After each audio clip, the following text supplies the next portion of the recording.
Hey guys, it's Tom. It is and hour or so to kill, and I have a very, very busy week. Deadlines and family function and vicissitudes of life. I have nursing treatment 3 times a week, and that kind of takes up a lot of time. So even though with my disability, I'm not really working per se. Just maintenance for someone in my situation takes up a lot more time than maybe some of you guys might realize. It's just taking like 3 or 4 hours and get in a wheelchair if I want to leave the house and go somewhere and look halfway presentable. That's not a complaint. I've been injured for a long time and I'm used to it. I'm just kind of telling you guys what constitutes a busy week for me. Not the busiest. Saying that's what makes your week busy. I've got to work and I got 3 kids and I got my wife after me to clean out the garage. And you're worried about strat deadlines. What can I tell you? Too bad. That's the way it goes. But anyway, SOMIFA 28. This is the first SOMIFA 28 show of any kind. It's the middle of a weekday, so Dennis is working, of course. I did send in the link, but I do not anticipate him joining us, making sure everything is good on the production side here, because I did an autumn wind show a few months ago with my microphone muted for the entire 90 minutes. The show, needless to say, I did not publish that show to the public because there was no sound. There was just nothing. You know, choose your own adventure type of deal. So I'm a little paranoid now. Thing, but I'm sharing my screen, so I think we're okay here. Looks like it. Okay, so we never did a SOMIFA 28 post-draft show because the SOMIFA 28 is a 28-team Strat-O-Matic keeper league. Started with an entire draft from scratch in August, September, and early October of 2017, using the most recent season of the Strat-O-Matic football card game, which is the 2016 card set, the season in which the Guns in the Super Bowl with that dramatic comeback. And but you know, do any kind of season preview or whatever. I was having some health issues and other stuff was going on around that time, and I have other leagues. And I only GM in this league. Dennis and I are partners. I GM. But it's more of a collaboration, at least on the GM side. I really don't tell him how to coach the team. So anyway, I had some time to kill, and we had been talking about doing a SOMIFA 28 mid-season show. There's 28 teams in the league. That would take forever. It'd probably take me 6.5 hours to go through this by myself. If I was going to do my normal routine, because I do like to go on. So I might just do the winner, the winning teams. Get another show in some other time.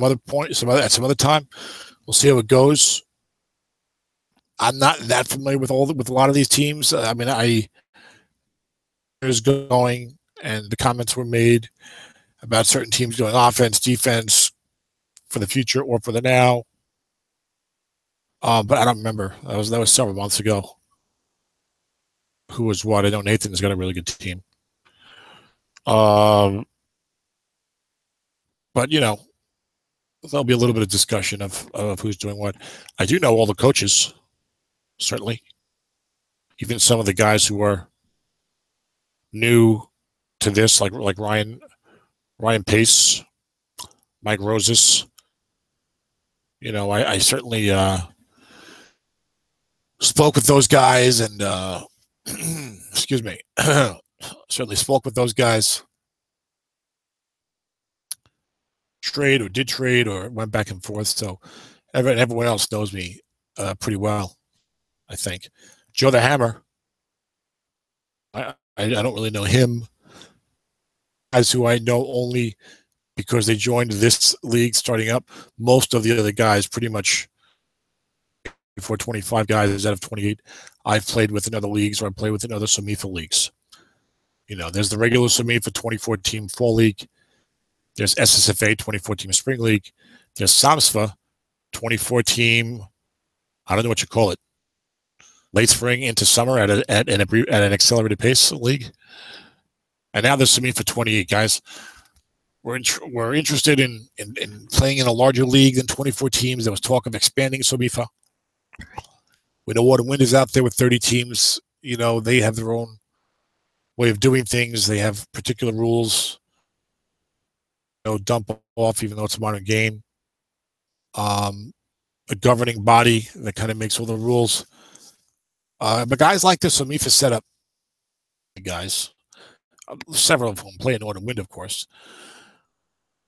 I'm sure some of you guys listening to this are Autumn Wind guys who are playing in this league, for leagues, or Battle Royale. Dennis Crowley is the glue that connects all these things. Plays in the SOMIFA leagues, plays in Autumn Wind and many other Oops leagues, which is the Autumn Wind family, the Oops FL with Oops or something like that. And Dennis runs the Battle Royale leagues. Battle Royale, I think in January, February starts up. And then Summer Sprint and Retro League. Those are single season draft leagues. They play for money. And those are really good because everyone's drafting for the year. And usually you get some very good coaches in there. So it's a really good place to learn if you're struggling. You're building a team for the year every time. There is no future. So, you know, it helps you, I think, with your card evaluation and your decisions. And that'll help you when you're doing your keeper leagues. You know, you can see what kind of works and stuff like that. They don't play the dump off either, but for the retro leagues, that's fine.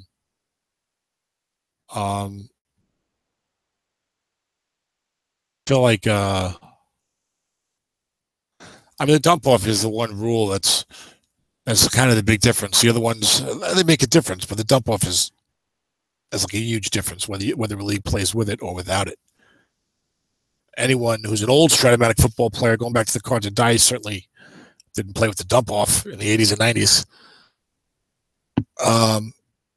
With those style cards, what I call the new cards, the old cards pre 1982, there were, obviously no one was playing with the dump off then. Pass rush was handled much differently. With automatic sacks on both the quarterback and team defense cards, and the pass rush chart that gave you a sack. Linebackers. There was certainly more blitzing back then. That's for sure.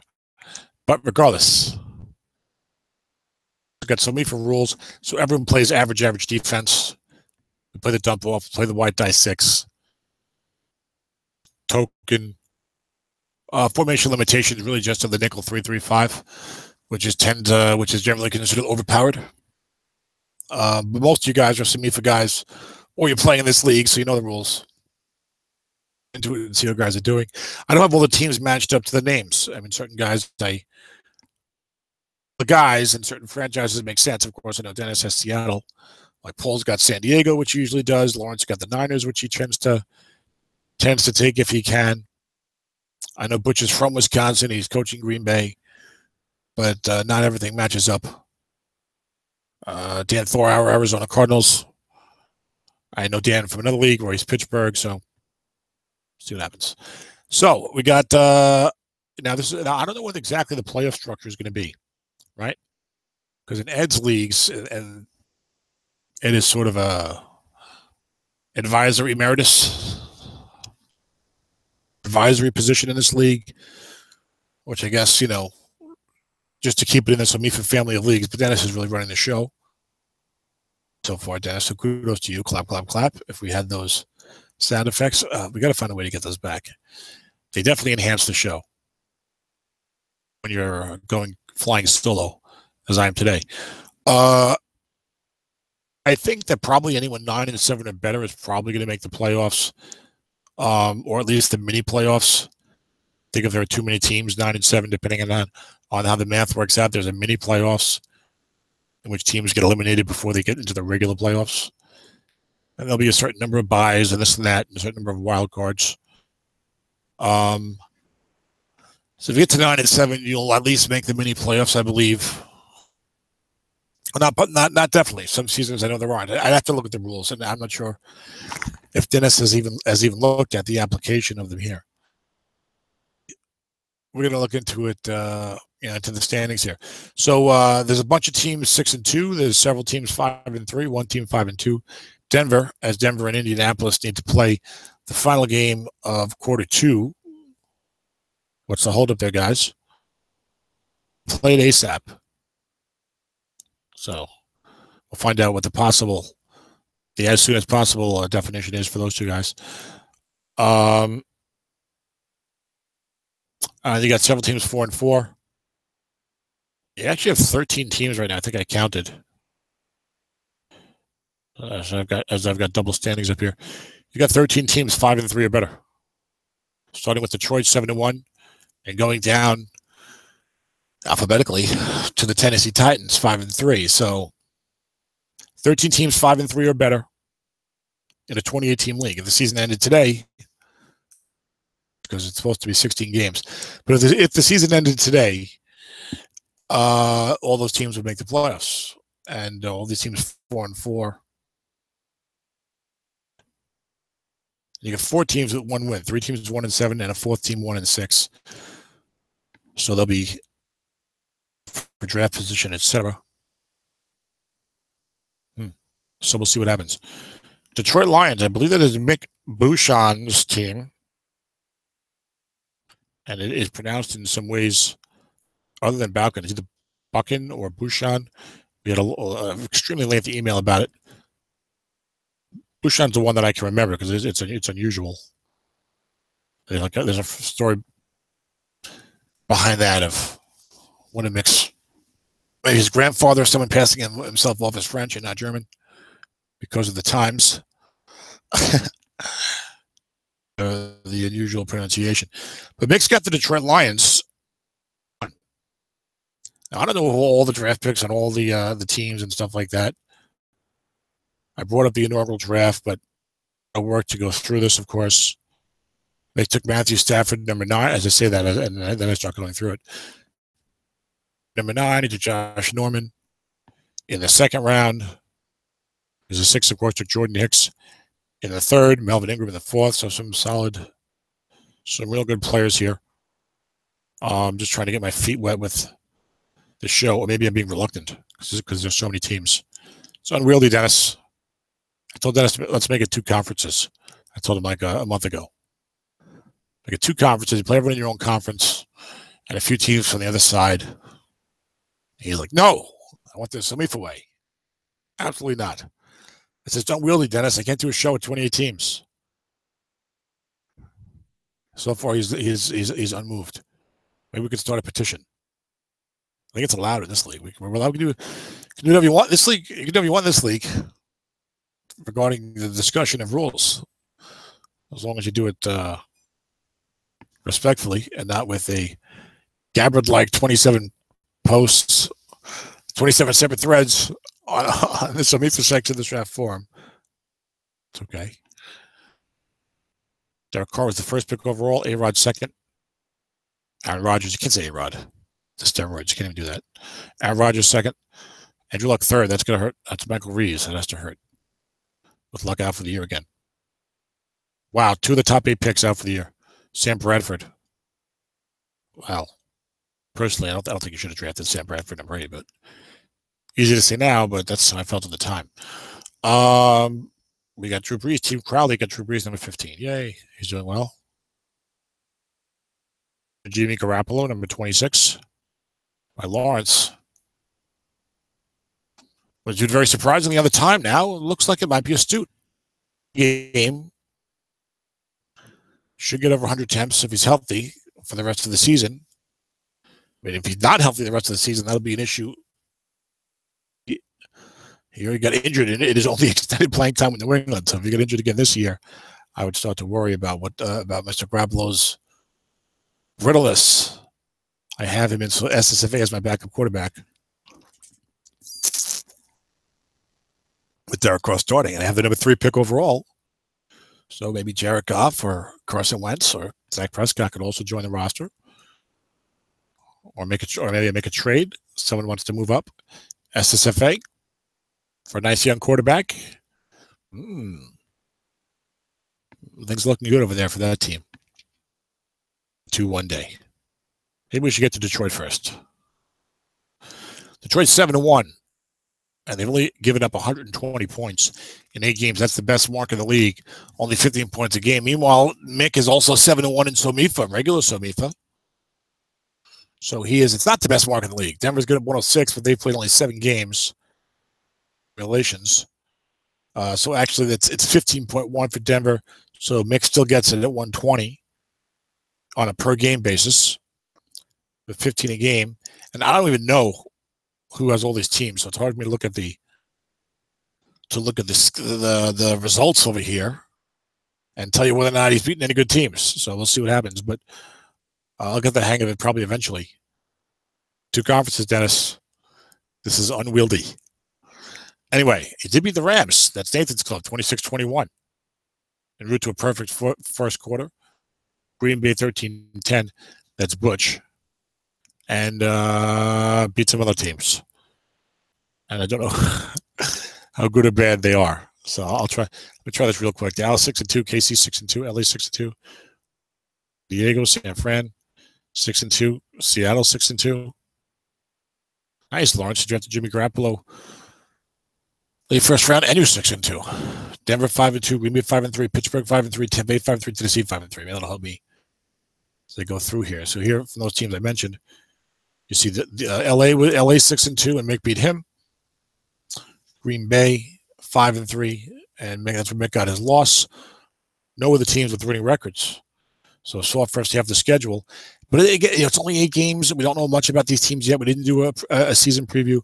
So it's really hard to take a look and say, oh, this team's got a soft schedule or a hard schedule remaining. I will also say that in a 28-team league, you should do very well, because there should be a lot of bad teams in the league. Now, there's no double counting in this league, so very much greater possibility of upsets.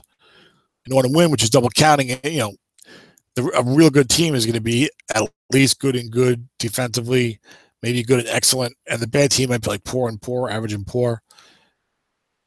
For the bad team to pull off an upset, when everyone's average is much more likely.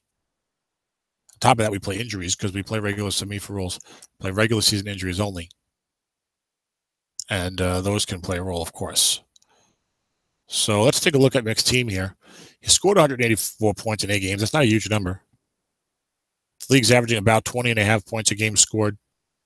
And Mick's club's got 20, 160. He's averaging 23 points a game scored. So that's fine, especially when you're only giving up 15 a game. Got Matthew Stafford at quarterback with Jeremy Hill. Looks like it might be a 2-10 type of deal. Back with Jeremy Hill, Jerick McKinnon, Adrian Peterson. Doesn't have a card this year, really. I hope these depth charts are right.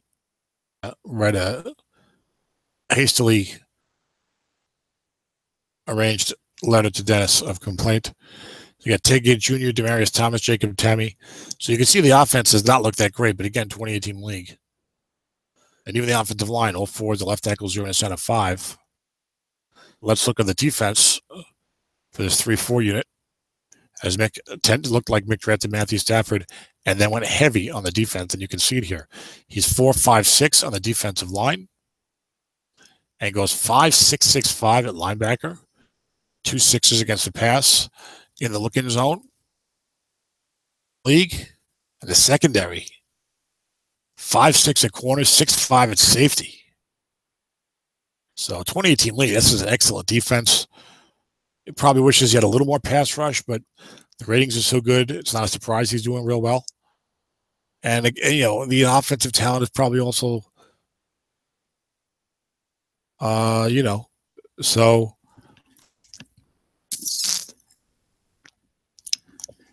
It's a little more like the NFL. I mean, there was, quite a bit of time there where the NFL was a 28-team league. I want to say at least about 15 years. And we're kind of working out of for that similar talent base, although there's been an increase in population, of course. I don't know how many people are playing football compared, when these guys are coming through football compared to in the 70s and early 80s and this and that. We don't have to do a report of the United States Census. 128 teams in the NFL, and there are. So the talent for Strat anyway. You're going to come across some teams that aren't that great. Some teams that are one-dimensional on offense. They get a really good defense. Only 1-4 in the whole defense. So it looks like he's in good shape. And I'm always thinking future, which is, of course, the way I am. If that's the right Derek Shelby, he's playing well next year.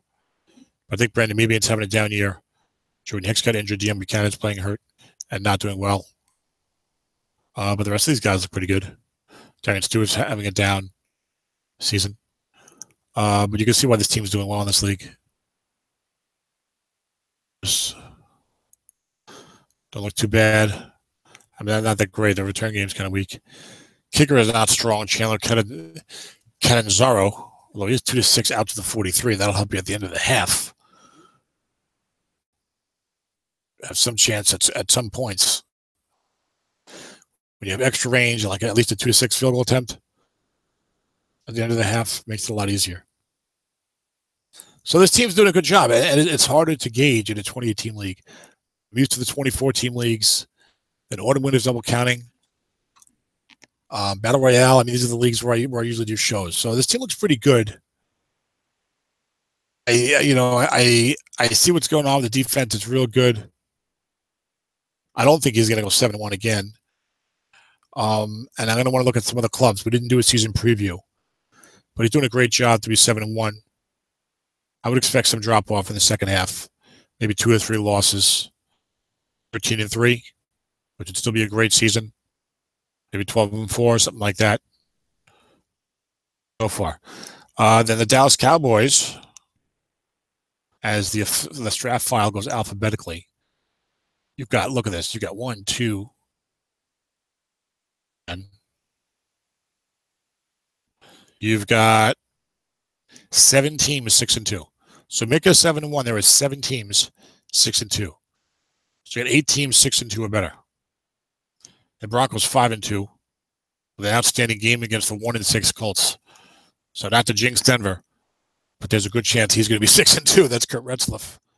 I believe is the defending SOMIFA champion. It's December 5th. So as January starts to approach, it's time to start thinking about your spring teams. Hard to do with all the Christmas shopping activities going on.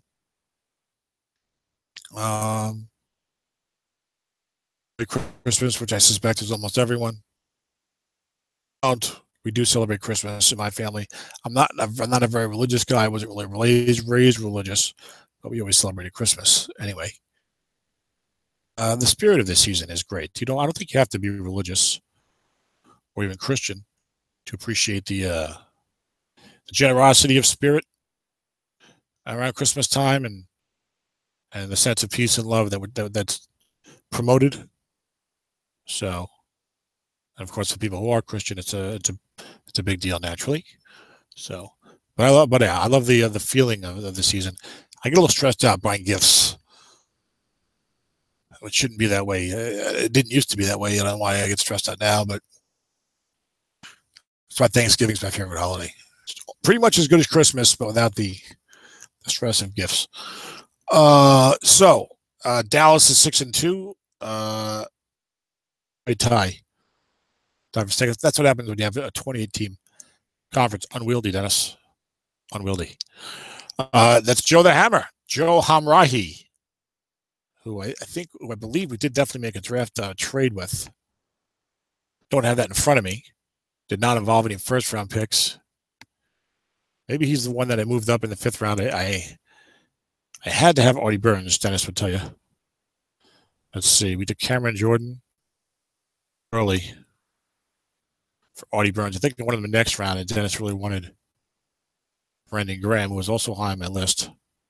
And then I was getting upset that I wasn't going to have a good young corner, even though Artie's only going to be a 4 or maybe a 5 next year if he steps it up a little by the end of the season. Probably traded with Joe here. Maybe someone else. 11th.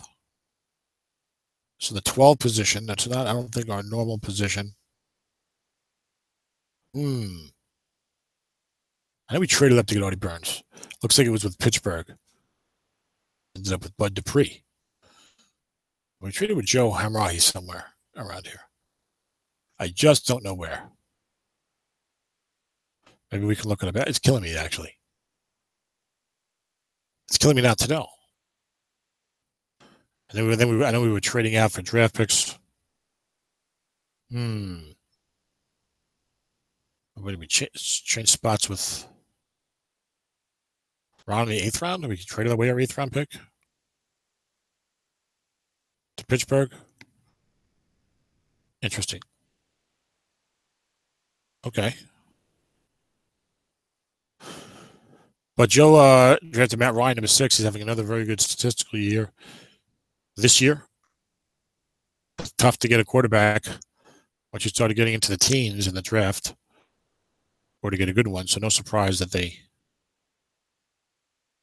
went early. And it looks like Joe moved up in the 2nd round to get Devonta Freeman.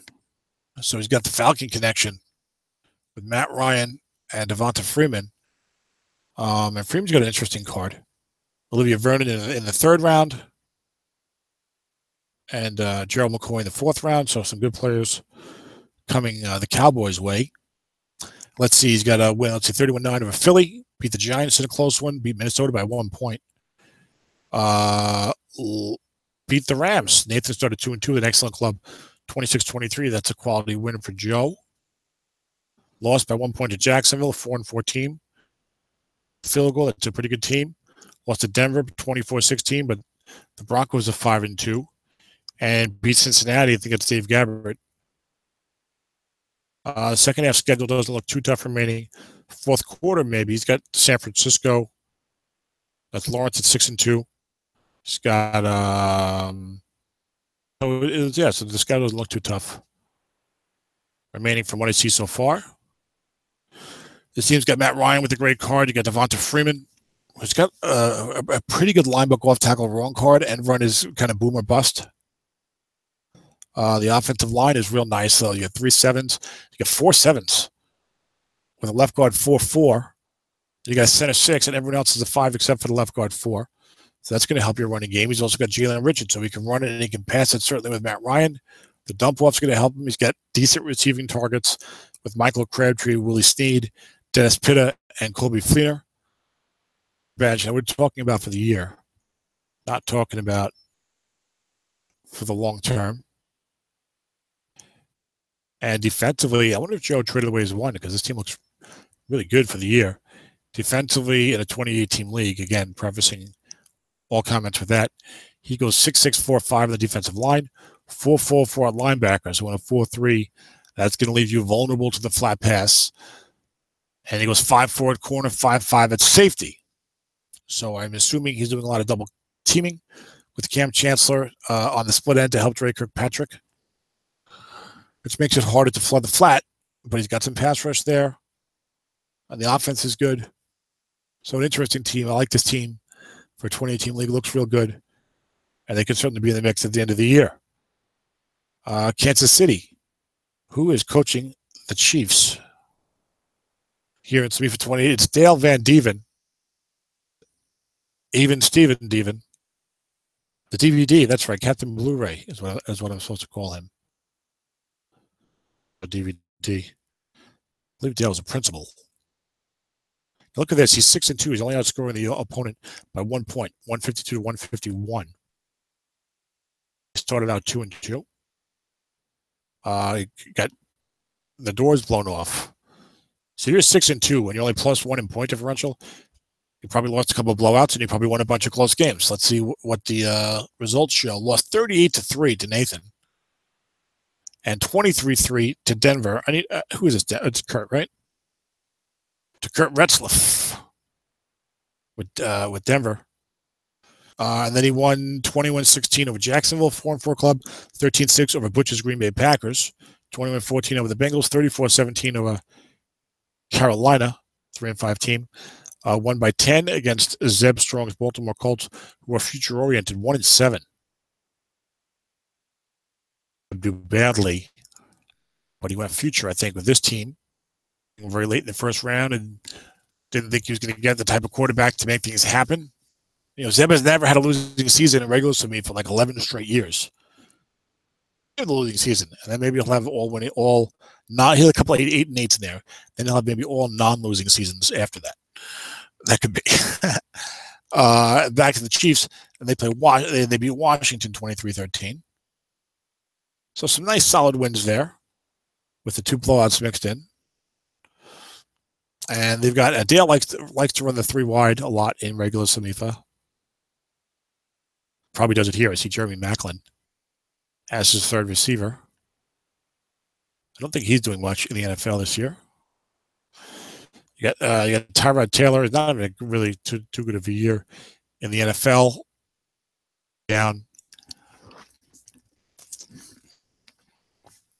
But the interceptions are still low, and the running is good, and the completion percentage might be kind of okay. You can use him next year, but the rest of your team needs to be good. This card will be his worst card as a Bill, as a starting quarterback for the Bills, certainly. But you have DeMarco Murray as the running back. You got Rashad Jennings. Tim Hightower's got a decent card for the year. You got 3 7s in pass blocking. Then you've got this team probably runs the blocking back, or unless he goes 3 wide, of course. And Murray's got good right yardage. I bet he goes 3 wide a lot. You guys also just knowing that Dale likes to do that. But you got 6 center, 6 left guards, 5 left tackle. He's got Michael Burton. He's got a pretty good blocking back card, so maybe he does go blocking back. Pretty good receiving card. No, he's not even caught a pass. And he stinks. I'm thinking of Trey Burton. Okay. Maybe he goes 2 tights. He's got Nick Boyle as the 2nd tight end. Nick's got 8 catches.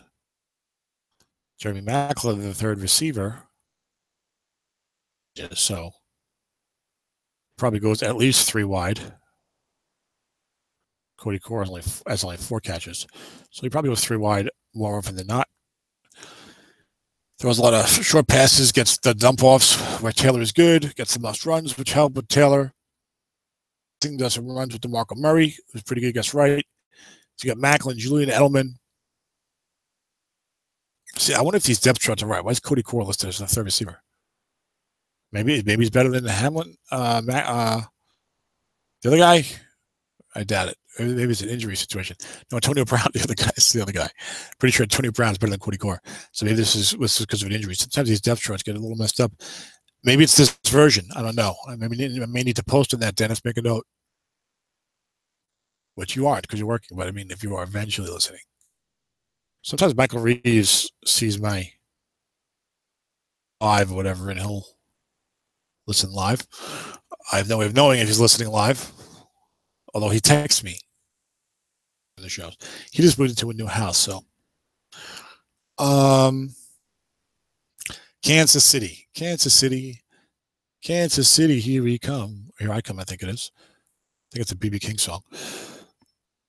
Interesting offense. So this team's played 8 games, and really, he's not even averaging 20 points a game for all the time I'm spending on his offense.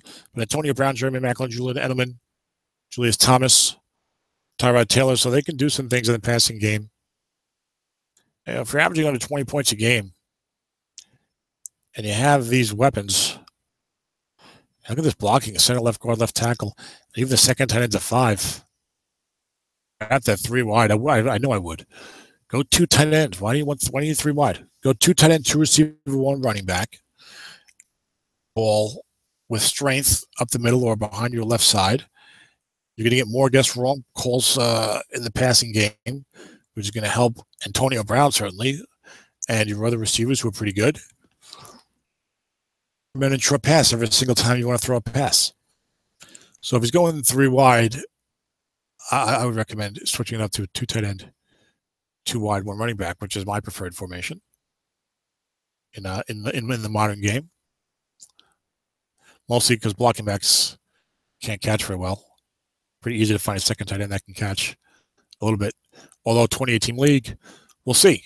I'm in Autumn Wyndham in my 4th year. I'm not doing a good job GMing in that league. I haven't drafted that well. Really trades of defensive players away. I probably undervalued them. Maybe had a little hubris, a little overconfidence about my drafting acumen. And of course, I've got Andrew Luck, who I thought was a godsend when I got him number 1 overall. Full draft when I took over a team. But of course, now he's going to have no part for the second time in 3 years, and his future is in jeopardy. But regardless, but it can be hard to find just starters in a 28-team league or in a 30-team league. So even just having a start is helpful. But I was saying, not as easy to find a second tight end who can catch as it would be in a 24-team league like SOMIFA, regular SOMIFA. The defense is a 4-3 allegedly, and yes, that's been confirmed. And goes 6-4-4-6 on the defensive line, so you're going to run it inside. 6'6" at linebacker, with Luke Kuechly being the stud 6'6" in the middle, and his running mate Thomas Davis being from the NFL being a 65 on the outside. So Kuechly's going to come up to linebacker and off tackle a lot. When you have that, if you're running a 4-3 and you get at least 1-6, but preferably 2 against the pass, it can make your 4-3 very tough to pass against because you kind of kill the opponent. They don't want to throw the 6s, and you can flood where the floor is. However, the weakness of defensive tackle means people are going to run against him. If he's going to want to bring Kuechly up, at times people will play hit and miss with the middle linebacker spot. He might want to bring the free safety up, so they're going to throw short and long more. The pass rush isn't super strong, so you could probably attack this team with short passing and even flat passing at the 4 or long passing if you've got good pass blocking, long passing game. You'll still get dump offs to help move the chains. Corners go for 54. Terrence Newman and Vontae Davis. Safeties go 54. Malcolm Jenkins at the strong safety. So Tayshaun Gibson probably spends a lot of time double teaming. Now, this team is giving up under 20 points a game. It's a pretty respectable job there. League averaging, I think, about 20.5 at maybe 18.8, it looks like. So, not a bad club. Should be in the playoffs. And you can see why they're 6-2. They do some things well.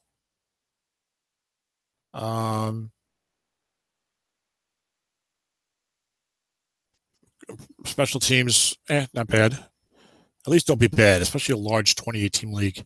You can't have everything, but at least don't be terrible. Don't be really bad on special teams. So this club's pretty solid. I like this club. Dale's doing a nice job with it. Remaining schedule. The Tampa Bay is 5-3. Andrew Luck and Michael Reeves. San Francisco 6-2. Pittsburgh is 5-3. Who's Pittsburgh in this league? That's Ron Martin, of course, right? So Ron Martin 5-3. So you got and then Oakland. That's Ryan is Jacksonville. There was another Ryan that was Oakland. Now that's Neil Shannon, who's Oakland also, I think, in another league where it used to be Oakland. In the one of the other SOMIFA leagues, so that'll be easy for me to remember. But he is 2-6, presumably a young, future-oriented team. And you got New England, you got Miami. What's Dan doing? 4-4. And he's got Derek Carr, the first pick overall, scoring a lot of points. Arizona, Indianapolis. So tough third quarter, not the tougher fourth quarter. So maybe a few more losses coming his way. Maybe like an 11-5 type of season. But a good job so far by Dale. Then we got LA. We love it. The second highest scoring in the team. Look at Paul Mankiewicz, half man, half Mankiewicz, 239 points in 8 games, almost 30 points a game. And I don't remember. I know he drafted like as many running backs as he could. I was upset when he had to stop at 4, but I don't remember his team being great offensively for the year. But or even having a good quarterback, but I could be wrong. Oh, who did he draft? Did he draft Joe Flacco, maybe? We'll find out soon. But I know Nathan was going hard for the year, and you see he's number 2 in the league in scoring, it looks like, with 231 points a game. That's prodigious. And only 123 points allowed. So he's got a plus 108 point differential. I mean, you got the number 2 offense, and you got number 2 or 3 defense in scoring. I didn't do all the fancy stats like I used to do in the other SOMIFA leagues, but I haven't in a while because the things are time consuming. So let me get a show out there. Give you guys something to watch and listen to. A little willing to do a little more work for it. But regardless, maybe I can root an assistant. I can tell them what I want in terms of files for the show. I can, and the format, and they don't take long to put together. Maybe an hour at most. Probably not even. And they can do it. And we can have those. That's interesting. Let's see. I would definitely do more shows if I got that done.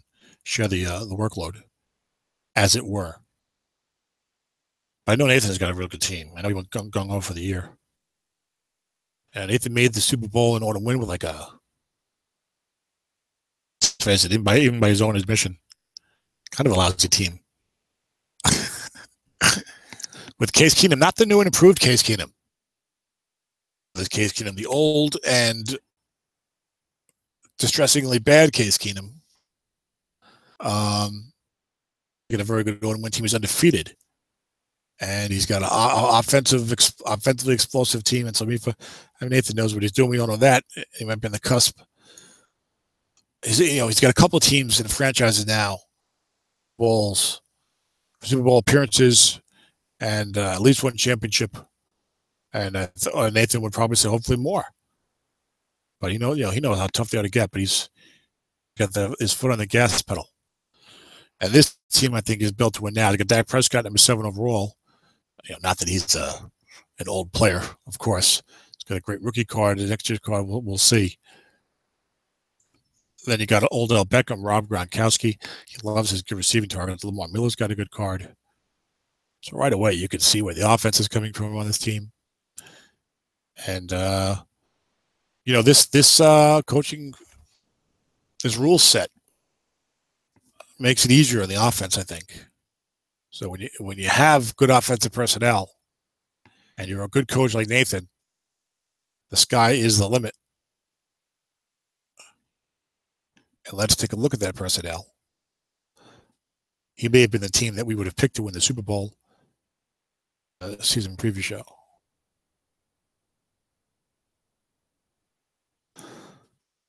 And Gronk can play blocking back this year. How's that for unfair? So you got Prescott, a quarterback. Yeah, Lamar Miller's got a good running back card. You got Odell Beckham, Sammy Watkins, Rob Gronkowski, and Jordan Reed. Hello, nurse. How are you going to stop that? Then you got only 1-7 at left guard. So if you get a real good pass rush, maybe you can try to overwhelm him with that, but he can run. Lamar Miller got strong. He does have a 5 at right guard, pass blocking. The other guy's a 4. Gronk's a 5 as a blocking back. He's going to go base blocking back. He's got 3 5s run blocking, 2 4s. But boy, weapons galore for the offense. You probably need, maybe some good run defenders. You just need like a good overall defense, preferably with some pass rush. Nathan's defense is also playing real well. Let's see what he's got over there. He goes 4-5-4 on the defensive line. He goes 4-6, 4-4, which is nice. And then 3-4, you slide. Now you can slide inside linebacker Denzel Perryman out to the right flat to help Kyle Emanuel. And you still have 6 then in your looking pass zone. And you basically covered 2 of the 3 flat pass zones. And if you have a good secondary, you can bring the safety up and do a lot of flooding that way. And you look at the secondary, and he has a good secondary. Maybe Nathan and I pursue secondary guys in the draft and stuff. Maybe more than any of the guys in the online community that I'm familiar with. You got Tremaine Johnson and Tremaine Brock. Morgan Burnett, Georgia Loca at safety. I like those safeties for the long term. And a lot of, this is not an old team. Middle of the career, or younger. So, and of course, Prescott's very young. Look at all the guys. Just Prescott, if you think of guys in like their second NFL year or third or fourth NFL year, Prescott, Watkins, Odell Beckham, none of these linemen seem like they're near the end of their career. Rather, Reefler, Warford, Corey Linsley, Kyle Long, Ali Villanueva. Kawan Short, Shaq Barrett, Dental Perman, Kyle Emanuel, Tremaine Johnson, Morgan Burnett, Georgia Loca. Got Trey Waynes on the bench. Not a big Trey Waynes fan, but he is there. Got Darian Thompson. So real nice job with Nathan. 5. Dwight Lowry. This team looks real good in Nathan's very capable hands. 12, but the puncher's good otherwise. He'll need a new puncher next year. You messed that one up, Nathan. I'm just teasing. Our team stinks. Dennis is doing a miraculous job. I did not draft that well, especially considering, the way I put myself out there, Mr. Expert. You got Greg the Legs Erline. He likes him one a little better, 23-32, but 2-8-12 is not bad. You just hate to get in that playoff game, You got to try that 47-yard field goal right before the half, and he misses it. You're like, But this team's real good. I like it a lot. He's going to play it well. He can call run and bring a linebacker up because guys are scared of the flooding. He can leave his secondary alone and call run occasionally. So he's got good defensive options here. As usual. But if he decides he wants to blitz heavily, at least he's starting with, 4-7-5 there, and they get bumped up pretty quickly. And a 28-team league, you're not facing a wall of sevens usually. It'll probably be there at the end. And let's see what he's done so far. 38-3 over 2. 69 over the one-win Colts. Then 2 losses, 26-21 to Detroit. That's mixed, 7-1 team. 26-23 to Joe the Hammer. Joe Hamrahi's 6-2 team. Then a 27-21 victory over the Bears. Mike Rose is 4-4. 44-14 shellacking over Buffalo. And Buffalo is Jeff Smith and Todd Hopkins. Tag team action. Maybe one calls offense, one calls defense. I doubt it. 20-3 over Jason Owens, Atlanta Falcons. 3-5 club. 21 over, remember, the Titans. Tyke and Son. Tyke Incorporated. He's 5-3. If Tyke's team is more future oriented or not, I can't remember. Forgive me, Tyke. And then second half, you're going to play Seattle, the Seahawks, 6-2, but not a good team. San Diego, 6-2 with half man of Bankiewicz, 1-7. You got the Giants, 2-6. You got Minnesota, 1-7. Arizona, 2-6. Jacksonville, 4-4. Green Bay, 5-3. So he's always it's like either like good teams like 6-2 or rotten teams like 1-7. And we know that everyone was going for the year and people going for the future, and you had to do the best with your draft position. So those of you who aren't used to hearing my shows, I'm not trying to be harsh. I just am harsh, I'm not trying to be harsh or overly critical. I'm just, if it was like a real sports talk show, I would approach it that way without killing people, because I do know all you guys, and you might know where I live. I don't know.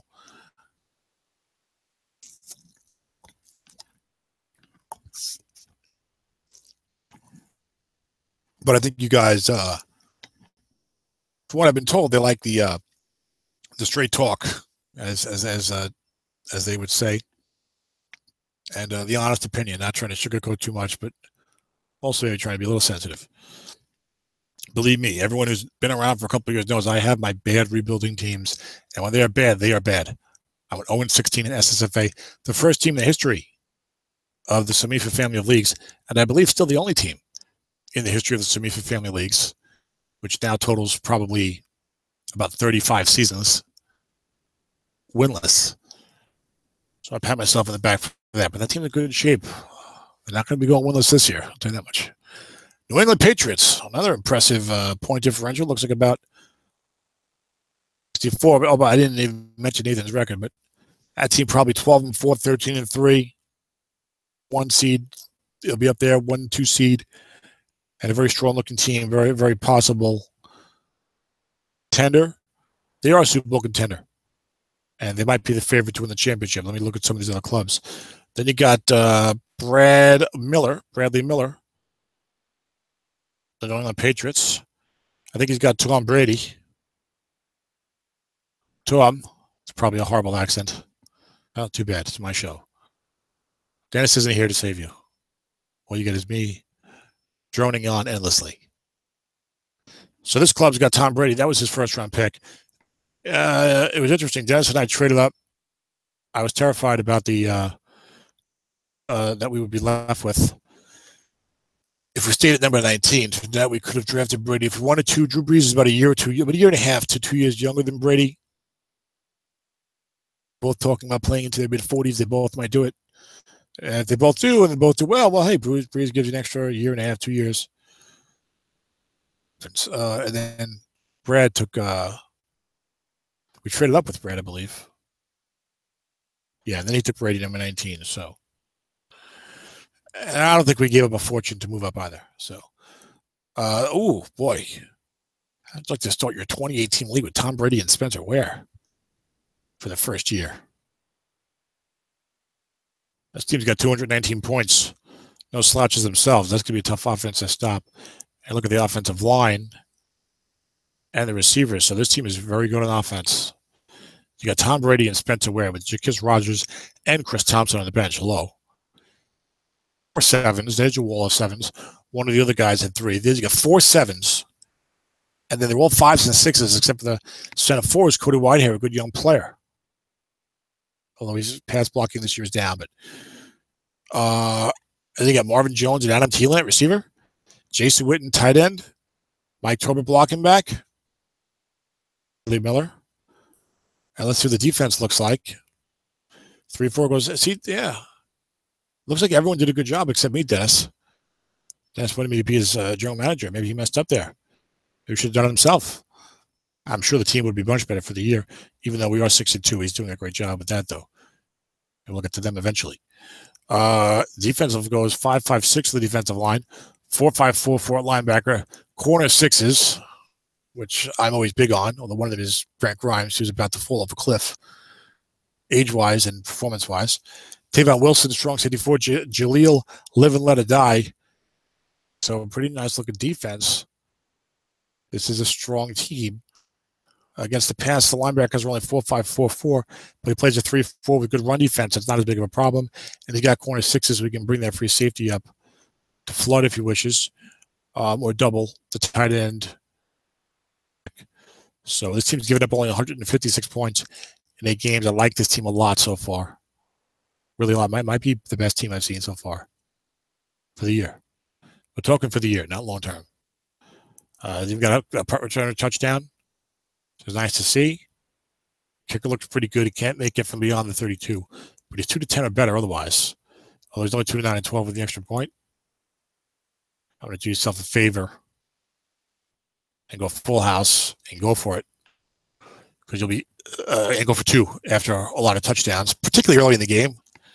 That always pisses off your opponent. 6-5-6 would be your interior offensive line, with Spencer Ware and, I don't know, maybe Jacquizz Rodgers or Dwayne Washington or Chris Thompson as the other running back and Brady a quarterback. You might at least half your 2-point conversion. You got J.D. Nelson, too. And Nathan would run a lot of 3 wides. Nathan's pretty skillful with that. I don't do it that well. So kudos to him. I wouldn't recommend it to everyone, but very impressed with this Patriots team for the year. Brad Mills, a former SSFA champion. So you got some good teams up top. with some good coaches, some looking for the first ring, some already with rings. Joe the Hammer, we don't know in the online community. At least I don't. And he's doing well. So I look forward to the playoffs here. It's going to be for 28 already. Let's get it going. I'm ready to call some games, Dennis, in this league. So Joe, now obviously the schedule was not played in the same order because you get 4 games for the block, as you all know. But not Joe, but Bradley Miller lost by 2 to Green Bay. It's a 5-3 team. Lost by a field goal to the Broncos. It's a 5-2 team. So those are close games against good teams. Nothing wrong with that.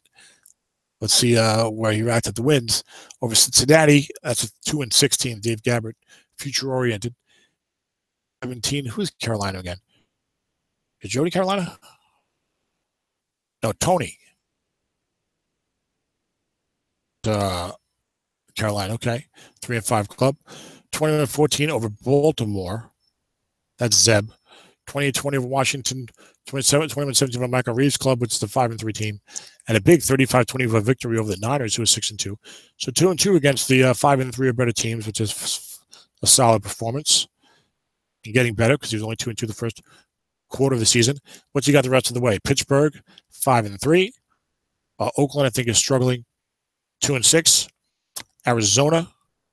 Who's Arizona? Dan Thorauer. Dan the Mighty Thorauer. Miami, Dan is 4-4. Kansas City is 6-2. Only 1 win, 1-6. Detroit 7-1. Dallas 6-2. So a tough fourth quarter, particularly with games against Kansas City, Detroit, and Dallas. So interesting. So it might be tough to get. He can get to 12-4 because the team is good enough. But even if he slips to 11-5 or so, this team looks real good, and maybe the best team for the year out there. Maybe them and Nathan so far. But let's take a look at the rest. Like New England and LA as some favorites so far. The San Diego Superchargers, as Dennis would sing, and I think we both sing that equally poorly. I'm not even familiar with the reference, so and I know it from Chris Berman or whatever, but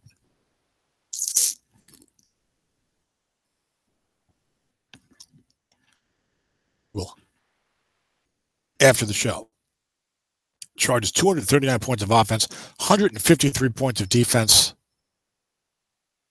plus 86 halfway through the season, score of plus 11, basically, including the losses. And what do you expect from the half-man, half-Mankiewicz? One of the best Strat players in the known universe. We'll have to do space exploration to find some better coaches, I suppose. Looks like this team might go blocking back. I think Cameron Bray can play blocking back. He can. He did end up with Joe Flacco. Oh, look at the weapons that Paul has bestowed upon himself. You get Joe Flacco, a quarterback, which isn't looking knock. He kind of had a disappointing career when you think about the post-Super Bowl. Not that we thought he was going to be awesome, but pedestrian since the Super Bowl. But this card's excellent on a flat pass. Okay, short. There's a little bit deep. But you got LaShawn McCoy and David Johnson running the ball. See, I don't know why. Dress all these running backs. David Johnson has 30 carries and 8 receptions. It's always fun. I doubt Paul is listening. It's always fun. I have a tendency to beat up Paul. A lot of Paul's moves in all these shows. Always saying beforehand what a great coach and GM he is, and always pointing out how great he does. And then I'm like always criticizing his moves. Maybe I should emulate Paul's moves instead of criticizing them. Oh, this is cool. You got Joe Flacco and Eli Manning and Paxton Lynch on the bench.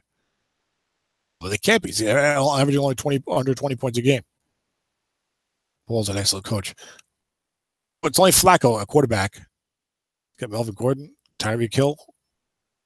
But LaShawn McCoy, David Johnson, Melvin Gordon, and Tyreek Hill will be a good receiver next year. Get Alshon Jeffrey and Jordy Nelson at wide receiver. Rate's not bad, so You got 2 sevens at guard. You got a 5 at center. You got a 4 and 2 at tackle. The run blocking is not good. All 4s except for the right tackle 6. But Shady's got the good card for that. So this team is good offensively. I'm eager to see what the defense looks like. This is really my first look at these teams as they are put together, because I don't play the games, and we did not do a season preview show. 4-3 defense. That's right. I watched Dennis play against Paul. The booth together for just a little, discussion. Once Dennis felt comfortable with Paul's team and kind of knew what he was doing, I kind of popped into.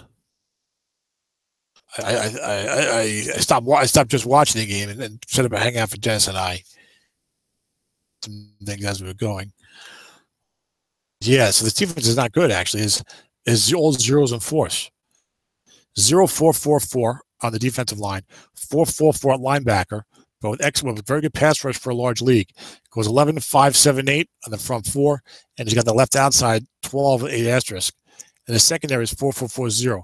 Now don't go looking at that secondary and say, I'm going to burn him deep all the time. If Paul's free safety blitzing, Paul's trying to mask this team with pass rush, I'm sure. Just, kill him with flat passes and run the ball.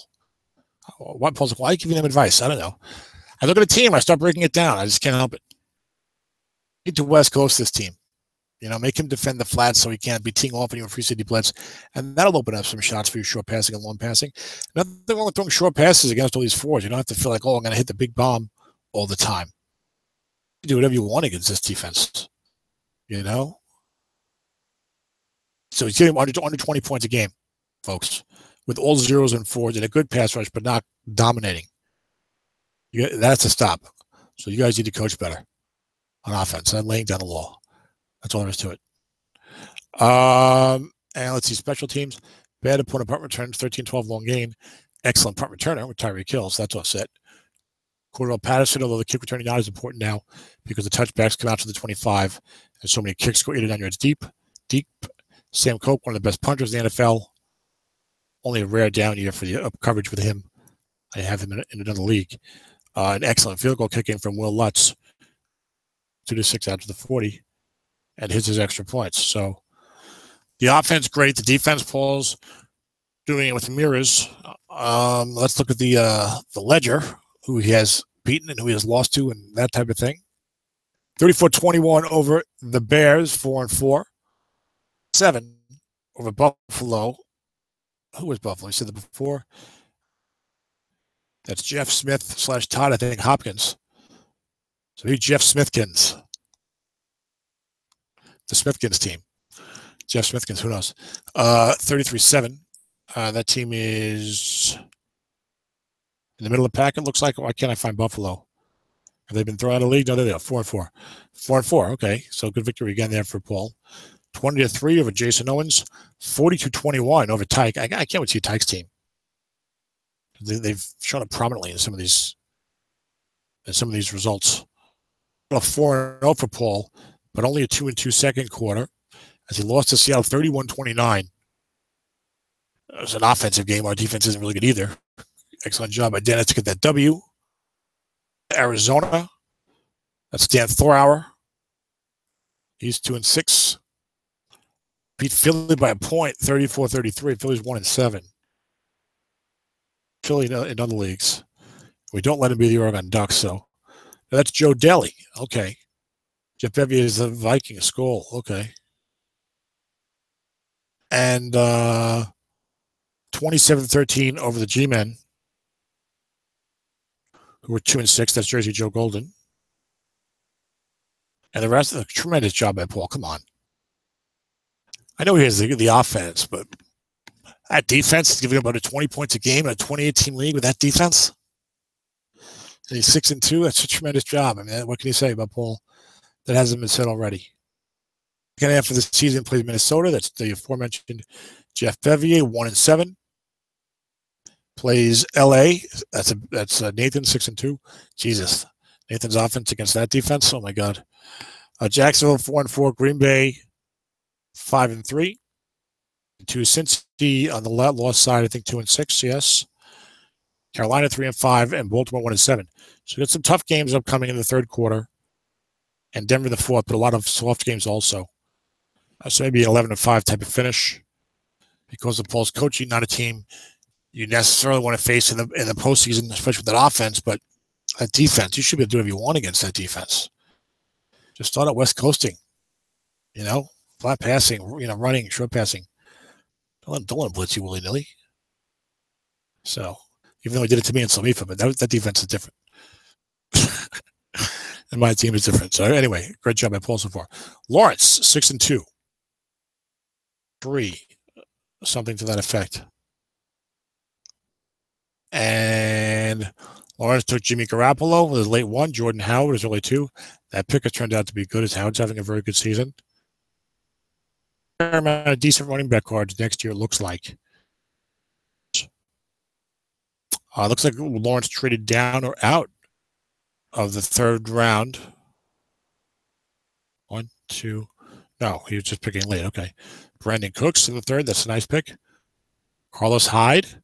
So he's got a good running game, maybe even a running back to trade next year or just use both guys. Maintain the depth. Brandon Williams, a nose tackle. He's back healthy now.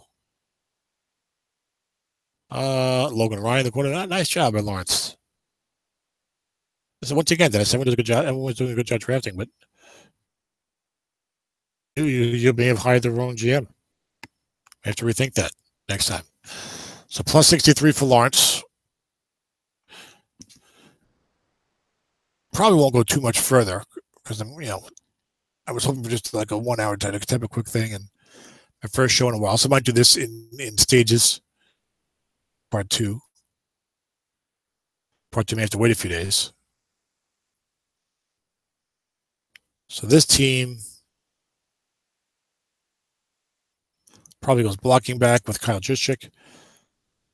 So Garoppolo, did Garoppolo have 100 attempts last year? No, he had 63 attempts. Oh, but that's right. But we have a lower quarterback threshold because there's so many teams. So Garoppolo is his regular starter. Okay, good. It makes even more sense why I drafted him. Took a gamble, but it worked out. Number 20 in SOMIFA, I was down in golf. It worked out. So good job by Lawrence. Both times. All right, and Jordan Howard as running backs. And you got Deshaun Jackson getting older, but you got Corey Coleman on the bench, not having a good year next year, but hopefully developing. Kyle Juszczyk, Virgil Green, so a lot of solid players. 3-7 to the offensive line everywhere but guard. And guards are 3s, but the run blocking is real strong. Because you've got 6s at offensive tackle, a 6 at blocking back, and 5s everywhere else. You can see where this offense would do real well. With Jimmy G being a flat pass maven, I believe. Yeah, but the bomb's not too bad either. Look at this. 7-12. So you can go flat and long with Jimmy. Maybe avoid the short passing a little bit. And I think Brandon Cooks is having a big year. I looked at the league leaders. And he's averaging 18.8 yards catch, 677 yards. So I'm going to go on a pace for 1,350 yards in SOMIFA league. I have a hard time getting guys to 1,000. I'm excited. Julio Jones is like on pace for 1,070. I'm like, yay! He's going to go 1,000 yards because guys don't team so much. But he's got the running game and the other weapons like Deshaun Jackson. So you can't just sit on a Brandon Cooks. Jackson's got a 14-yard average. So yeah, a little surprising, but averaging almost 30 points a game. And Lawrence is an offensive guy, and he's doing a good job with these offensive teams. I think his coaching has really improved a lot in the last couple of years as well. Make the playoffs more regularly. 5-5-4 defensive line. 4-5-5-0 at linebacker. 5-4 at corner. 5-5 at safety. The defense is okay, not that great. Better than some of his other defenses that he's had. He has some real bad defenses. So I think this team is having a nice regular season. I'll look at the schedule, but they should make the playoffs. But I don't think you're going to see a deep run in the postseason. They're feisty. They're scrappy. But, if I'm looking at compared to the teams I've looked at before, good job by Lawrence. 6-2. But and you can make the semifinals or whatever. Anything can happen. Probably one of my 4 semifinalists. That one I've looked at, New England and LA, and I like some of those other teams up there too. Detroit, of course, Dallas. We've already gone through, except maybe Paul's, and not ours, which is also 6-2. Who's he beaten so far? Let's see what we got here. 21-14 over Carolina, 3-5. 27-10 over the 1-win Colts, Baltimore Colts. 31-20 over Washington, who's only 3-5. It's Chuck Parrott, I believe his last name is. 37-13 over Michael Reeves, 5-3 club. That's a good win. 30-24 over Dan Thorow's Cardinals. A 30-19 loss to Ron Martin, 5-3 Steelers. 31-17 victory over Oakland, 2-6. 35-24 loss to New England, 6-2. So he's lost to he's 1-2 against the teams with winning records. He's beaten up everybody else. Miami 4-4. Kansas City 6-2. Indianapolis 1-6. Detroit 7-1. Dallas, Chicago 3-5, Buffalo 3-5-ish, 4-4, let's say, 4-4. So some tough games coming up, and then some teams that aren't that great. I go 11-5, playoff appearance, maybe lose in the round of 8. Nice solid year by Lawrence, and I didn't get a chance to look at the teams in their entirety for the future. Kind of say that if I do any mock drafting or anything next year. We'll see. I was originally going to be more laid back with SOMIFA 28. But I might start doing more here and maybe do less in one of the other leagues. And don't worry about regular SOMIFA. That's regular SOMIFA, SSFA. I'm always going to do as much as I can for those 2 leagues. Those are my favorite leagues that I belong to. The Seattle Seahawks, 6-2. That's us. Hey. Coaching, running a team together, I should say. He does all the coaching. I'm the general manager, but it's a mutual type of a thing, which can create some different philosophies. But we're trying to smooth it out. It's the beginning. I think the team, a franchise would probably be better off run by just one of us as opposed to run by both of us. Because Dennis wants to go for the now way more than I do, and I want to go for the future way more than he does. So you might end up with a team that's not going for the now nor going for the future. They're not good. They're caught in between land. If we're both trying to compromise. Fortunately, Dennis is a great coach. So the team was at least decent. He's going to do real well. The team is not good, and he's doing real well. So a tremendous job of him right now. We shall see soon. We traded up for Drew Brees in the first round. We took Taylor Lewan late in the second. And this pick, we have a lot of time to prepare for this draft. Certainly not as much time as I fully like. Andrew Norwell in the late third, a guard in the third round. Probably not a good pick. Controversial Todd Gurley pick. Broke up the partnership in the early 4th round. And he's playing well this year. I don't think he's going to have a great card next year, but it'll be effective. My hope was that he'd be, pretty solid, reliable. 7-8 year back with a lot of carries in a league like this. Cameron Jordan, Brandon Graham, Marty Burns. Guys, after that. 6-2 for the year. Let's look at the team on the field.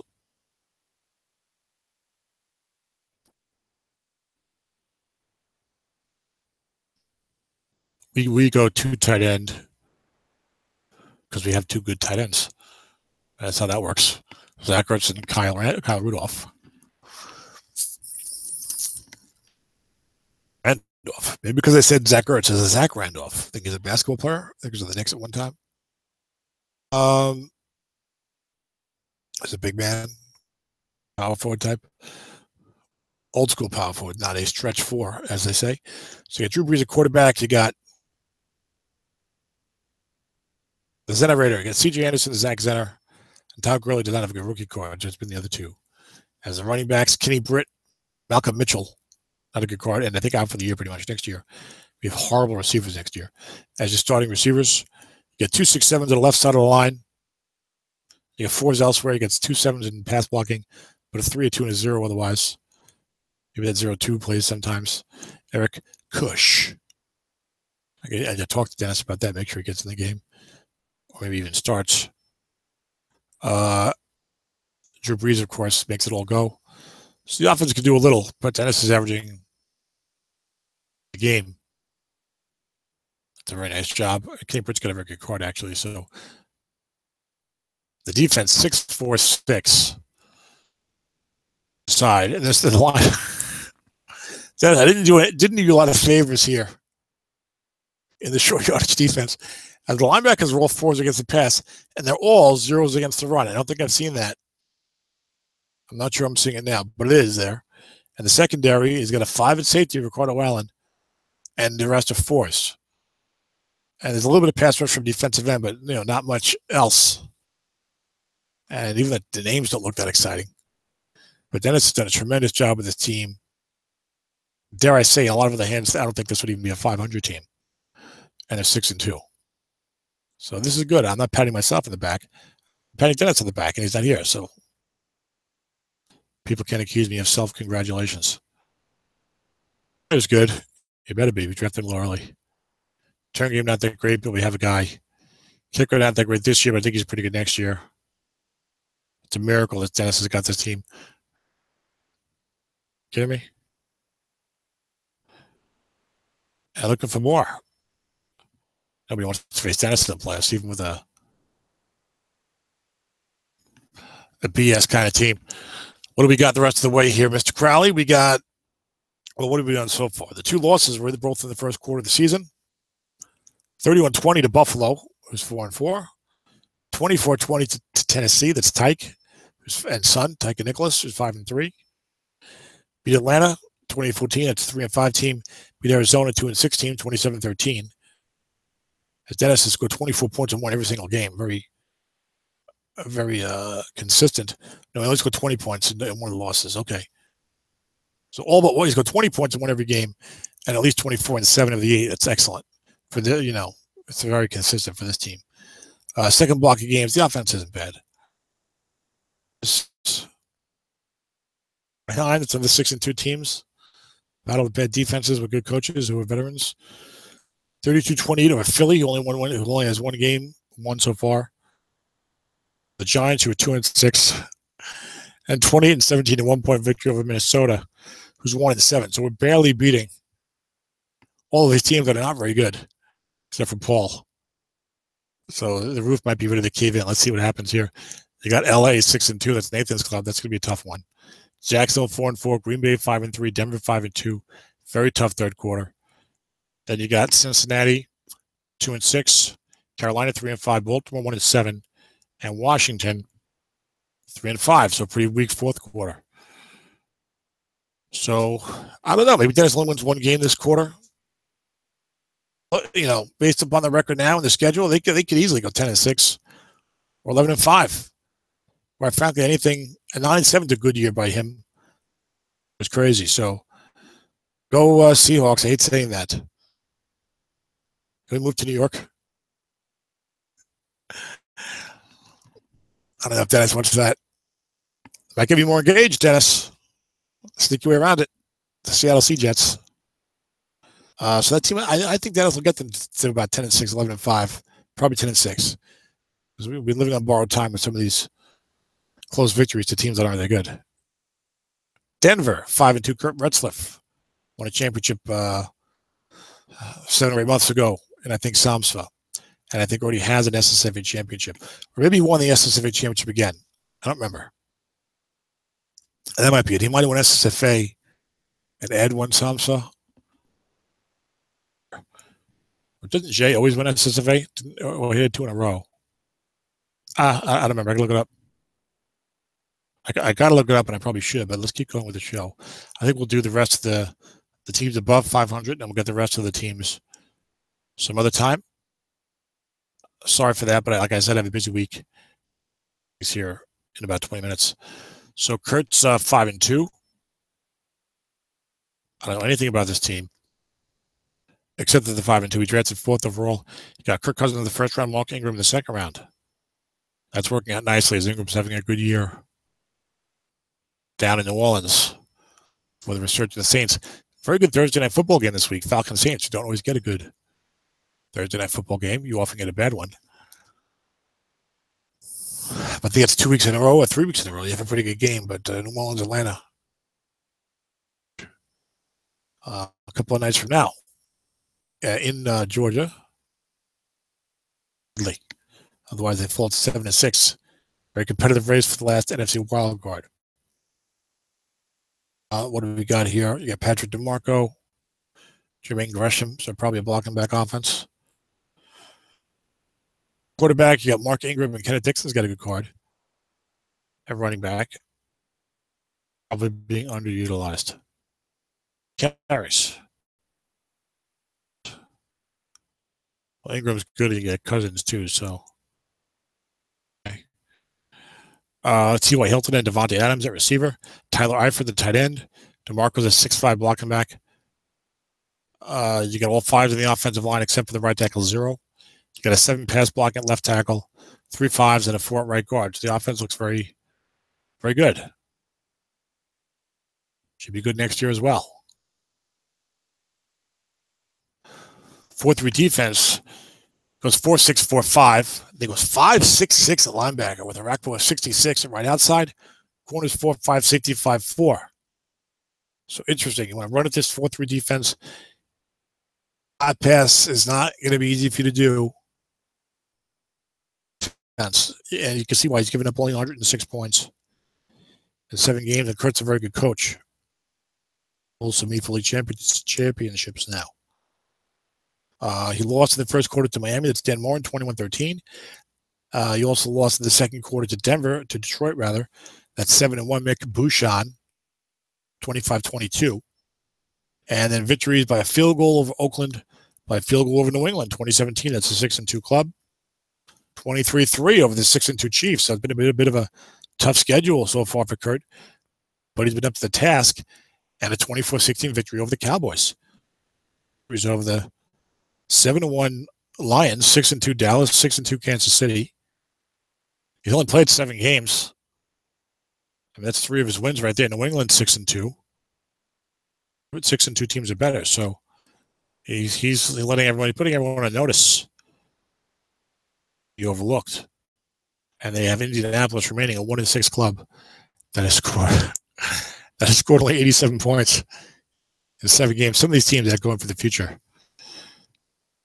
they can really struggle. And some of the statistics can be comical. I've been in there myself, believe me. I think I had my quarterback averaged like a 4.4 average gain one year. They might have been the winless team. Derek Carr's rookie card, perhaps.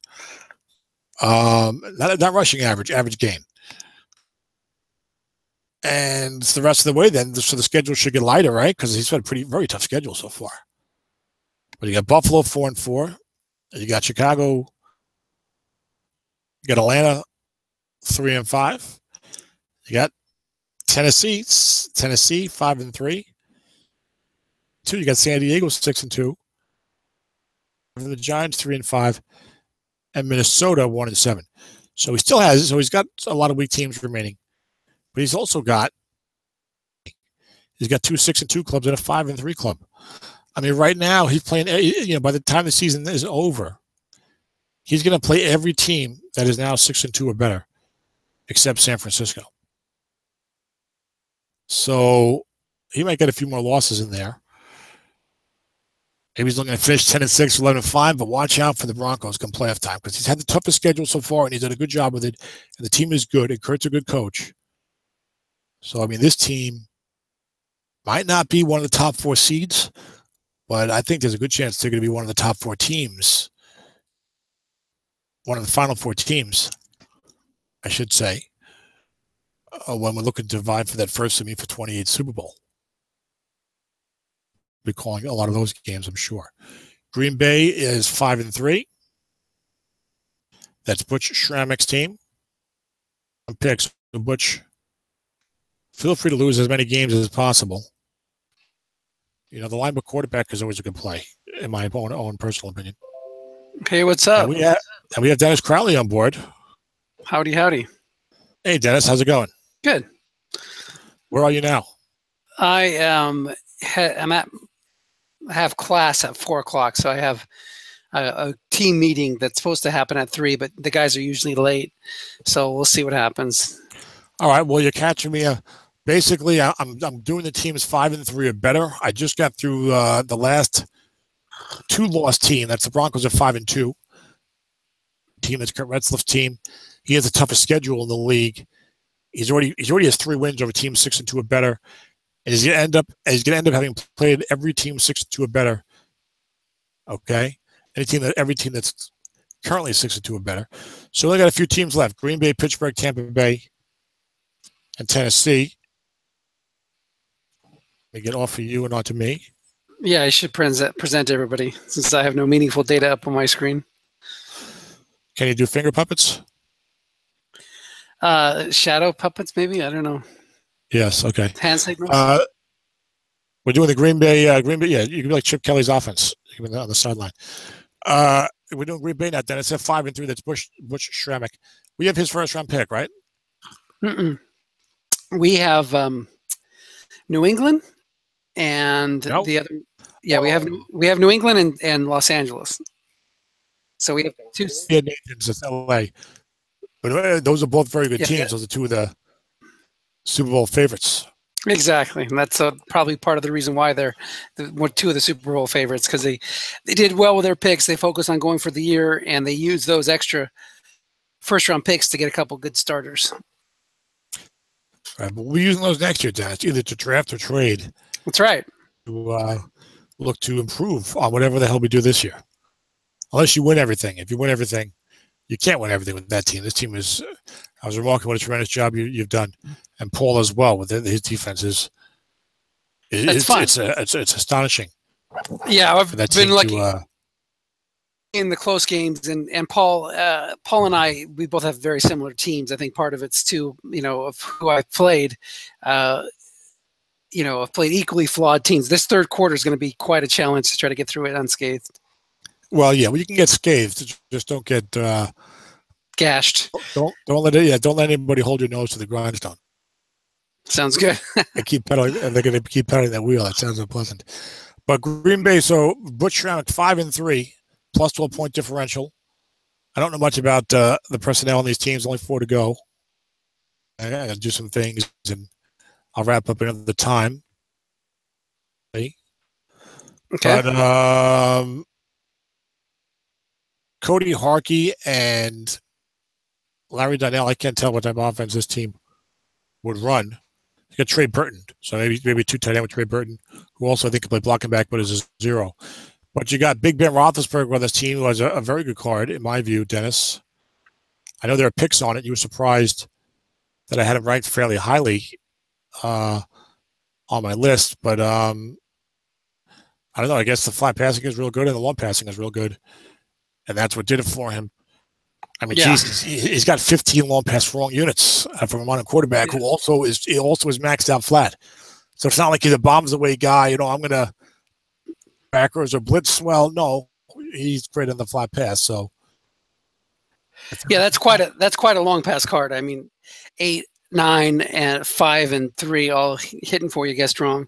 Yeah, and the picks go away if you have a good running back. The pick chances go away on all 3 levels, as long as they're guess and run. And so you just need to pair that card with a good halfback card. And unfortunately, he doesn't have a great one, but he's got Kerwin Williams, who has one of those funky card. Oh, he can't even run him. 18 carries. That's the kind of card that you want to have when you're unlimited. So I'll have to make sure. He does have. Okay, go ahead. What are you saying? I was going to say, I just got to make sure he doesn't get like 2 injuries when he plays me. And then he can bring in. He's got Jay Ajayi. Never mind. So he does have a good halfback card. Well, Ajayi's got the very strange card. It's doing pretty well for him. It's doing very well. 828 yards, only a 4.2 average, but he's got the card linebacker wrong. Very nice column. Right is fine. And then after that, it's Chunksville. Because off tackle wrong, this is very Doug Martin-esque. Wrong. I mean, 80 is no yards. Although the rest of the end run is not wrong, it's not awful, but I really want to run a lot of linebacker with him. What's interesting, and Todd Gurley's call was like this last year too. Ajayi's off tackle wrong is very chunky, but his off tackle right is very solid yardage. Right. That's and we've talked about this before. I think we commend Strat because they really have gotten away Well, I shouldn't say they've gotten away from some of the cookie cutter stuff, and they've had some innovative card design in the last couple of years, like the Golden Tate receiving card, which is like really good flat and good long, but not that good short. Last year's Gurley card, this year's Jay Ajayi card, chunky in 2 of the 3 columns. Linebook wrong column, and also good guest right on the linebook off tackle. So you're seeing some some differentiation from and some stuff that we don't usually see. So it's good to see that. So like this card is weird. It's like everyone knows he wants to run linebacker. You can take a chance with the off tackle, but he can help you in short yardage. I mean, if it's 3rd and 3, you can run off tackle. It's not like one of those chunky cards. It's all zeros and -2s like Robert Turbin or that infamous Michael LeBerner Turner card from many years ago. But it's a weird card to run the offense around. But he's got Big Ben. Does not have any 7s pass blocking. He's got 2 5s. And the run blocking is only okay. Center, left tackle 5. The rest 4s. Stephon Diggs, Michael Thomas, Gary Barnidge, Trey Burton. It's not a lot of down the field acumen. So I bet you're seeing more of a West Coast approach. And I don't think it's going to show me. He has a 6.4 average gain. So yes, indeed, a little more of a West Coast approach, but in the right spot, you can still take a shot deep. Yeah, it's going to drive me crazy. It's going to drive me crazy if I lose to Butch because, but if you remember, I don't know if you remember or not, but during the draft, Butch selected his starting lineup. He got all of his starters, and then he went on a cruise and left it to me to make his picks for him, which I kind of liked because, you were making our picks for our team, so I felt left out on the picking part. So if some of these guys that I took late come through for him, and if he beats me, I'm going to be like, man, why did I pick such good backups for him? Why did I pick these guys? So, well, on the other hand, we were not, really going for the year, hoping maybe 8 and 8, 9 and 7. So I mean, so any losses are not they're not your fault. You blame them all on me. Well, there you go. But he's going to have a fun. It's going to be a fun game because I think our team's. His defense is obviously much better prepared for the year. He's got 3 6s in the secondary, 5s and 6s on the line, and a 5 at middle linebacker, where I've just got 4s everywhere. So I'm going to have to outscore him. And with that offense, he's quite capable of keeping up in a track meet. Yeah, so the good news is you do play 3-4. If he is going to try to West Coast you, you might have a decent chance of stopping him. Somewhat. Looking at this defense, he goes 5-6-4-5 at 4, and like you said, all those 6s in the short pass zone and a 4 in the long pass zone. So, an interesting team, a pretty good team. Definitely a little bit of a drop off from most of the 6-2 teams. I like LA, I like New England, I like Dallas, I like Denver. Denver's got a tough schedule. I said that team might only win 10 or 11 games, but they are, I think, a Super Bowl contender. And they're not a team you're going to want to see in the postseason, certainly.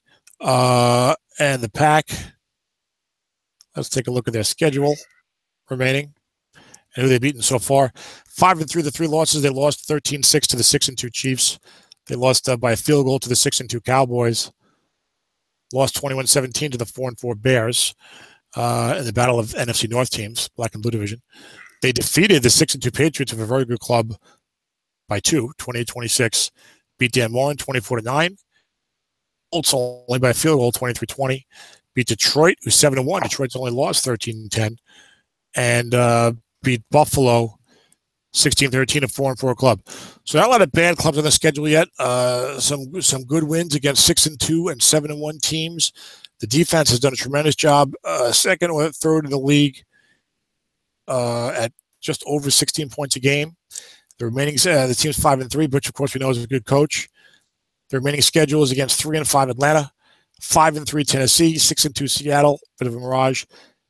He gets the mirage games in the third quarter. He gets to play 6-2 Seahawks, 6-2 Chargers. And Green Bay is looking to pull back the curtain on these teams and see if they're a hoax or what's going on here. And then, but still, those teams are 6-2 and Tennessee's 5-3. Fourth quarter against Philadelphia, 1-7. New York Giants 2-6, 7, and the Rams 6-2. So he's got a couple like in the fourth quarter, but overall some good teams in there. He's only 5-3 now. So you might, probably maybe a 10-6 finish. I would say for the Packers. What do you think, Dennis? Yeah, he's definitely gonna cruise in that fourth quarter. But I think he's I'd say 2-2 and then 3, so I'd say 5 more wins at least. Yeah, I go 10-6. All righty, Possibly 11-5. Now we come to Michael Reeves. Be Pittsburgh. What about Pittsburgh? That's right. We got Pittsburgh. I guess I was trying to speed it up. Okay, my bad. Pittsburgh 5-3. Ron Martin. He's got Aaron Rodgers and Ezekiel Elliott in regular SOMIFA. He just lost an upset to the Rams. I think the Rams might have beaten him. The Wayne's Rams beat him in the regular SOMIFA. I think Ron's only 5-5. I think Ron's only 5-5 in regular SOMIFA. But 5-3 over here in SOMIFA 20. He's got Phillip Rivers, a quarterback. He's got a lot of interceptions, right? He's got the good completions, but also the very high interceptions. Yes. So flat pass is very good. But on right, 2-7 interception, 11 with a clean interception on 2. Yeah. Even the wrong is 2-4. Everyone else is like 2 or 2-3. And the long pass, 4 is a clean interception on right. 2-7 wrong. So yeah, it's like a late 70s quarterback card. Yeah, when I saw this card and I looked at the long pass on 11, I thought, oh, that's got to be a typo. It's the same right and wrong. And then I said, oh, wait a minute. Straight pick on 4 is what makes the difference. So, you see 2 through 7, 2 through 7 pick on both right and wrong. You're like, something's wrong there. But nope, exactly the way it was designed. And so 5-3. I mean, Rivers is interesting. I mean, he can help you if you're not hitting the picks, but you know what, Dennis? Just the math, or if it's the modern game or whatever. But in these modern leagues, if these quarterbacks have a little bit of extra picks, they seem to throw a ton of picks. Yeah, it's the coaching, I think, too. Is that you play them in a stock league against a computer, it might be okay. But when you play against a human opponent, you're going to be you're going to see more pass calls, so you're going to see those splits right a lot more, and people double team really well in these leagues. So, and remember, you're dropping off the bottom tier defenders too, so you're not getting a lot of 0s and 4s to throw against. Yeah, but that's not going to matter with the interceptions, right? But and of course in a double counting league that'll help because the pick is lower. But yeah, those were all excellent points. But yeah, in the SOMIFA family of leagues, you don't seem to get away, quote unquote, with a guy who throws a lot of picks. Like even my SOMIFA team, I think Andrew Luck is probably going to end up with over 20 interceptions. I think he's got 14 or 15 so far. But he's got average pick, does not have, he throws a little more picks than your average guy. He throws a lot more in this card. Then they got Doug Martin at running back. TJ Melton, TJ Yeldon, and Corey Grant. Yeah. So boy, but pitch what a great job by Ron at 5-3. So how come this team is doing better than a SOMIFA team? It's got Aaron Rodgers and Ezekiel Elliott over here. It's got Phillip Rivers and Garbage at running back over here. So let's see, you got Anquan Bolden and Tavon Austin's probably running the ball, Dennis. Well, you got to look at the competition too. Maybe he's run across an easier schedule. He's got Cincinnati. Yeah, he's only been the one Washington. time. Well, let me finish looking at the team. Okay. Let me finish looking at the team because the defense might be real good. They're going to have to be. And yeah, you never know. Maybe you got a light schedule. And Ron is an excellent coach. Very well accomplished. Offensive line is not that good. Wow. Okay. What a job. And he's only outscoring teams by, he plays a 4-3. Oh, here you go. 6-6-6-4 on the defensive line. 11-8-10-11. 8-team league. So running the ball might be difficult, Dennis, against this team. Yeah, for sure. You're going to target Frank Clark, the left end, with some end runs, but you can't run any draws, so you got to make sure he gets wrong. I remember his draft now. He went all defense early, a defensive line in particular. Yes, and he's got Sheldon Rankins on the bench. And then he goes 4-4-0 at linebacker with the great Joe Schobert, who actually might be pretty good next year. Got 4 as a corner, 0 safety, 5 free safety. The team's 5-3. A tremendous job by Ron. I look at see you played, Ron. So he's gotten the schedule. Yeah, he's gotten 4 of his wins against teams with 3 wins or less, and only 1 win against a winning team. Okay, so you got 3 losses. Lost to 3-5 Carolina, 24-3. Lost gave Baltimore their only win of the season, 22-6. 5-3, pretty good team, 33-3. That's Michael Reeves. Then his victories, a shutout over the rebuilding Bengals 2-6. I should say building. Can you really rebuild when the league just started? Right, exactly. Against the building, youth-oriented Bengals 2-6. Defeated Washington, who's 3-5, 23-17. Defeated, she was 2-2 for the first quarter. Defeated San Francisco, 6-2 Niners with Lawrence, the team, the high-powered offense, 30-19. Defeated Dan Thorauer's Arizona club, which is struggling at 2-6, 31-23, and beat Oakland 30-10. So yes, not a tough schedule. Only two teams at winning record. He split against them, and not even really 4s and 4s. Everyone's got like 2 and 3 wins on his schedule that he played. So it could be a rude awakening in the second half. Let's see what happens. Now, I don't think, obviously, this team is not built, quote unquote, for the year. To get a good coach in there and a team that can do some things, he's going to maximize their strengths and win some games. Other guys might not win. But let's see what the schedule guys have to say in the second half. New England 6-2, very good team. Who's Bradley Miller? Plays Dan 4-4. Plays Kansas City 6-2. Plays the 1-win Colts Indianapolis version. Plays Detroit 7-1. Plays Dallas 6-2. Plays Chicago 3-5 and Buffalo 4-4. So schedule gets a lot tougher. The team's not that good, but they might go 4-4 because there's enough possible wins in there. And maybe get to 9-7, possibly fall up to 8-8. What do you think? Yeah, I think 9-7 sounds about right. Go 4-4 the rest of the way. He's got some tough games, but Ron's a good coach. He can beat some of those teams. We're down to our last 2 teams, and I'll do a 500 and below show at some other point, hopefully soon, because I have a busy week this week. I'll probably fly solo for that again. Leave Dennis off the hook. Teams that are struggling. Michael Reeves, Tampa Bay Buccaneers, 5-3, plus 37 in the points scored. I like to look at the team first. Had the misfortune of the season. He drafted him with 3 overall. Not the way you want to start your league, starting from scratch.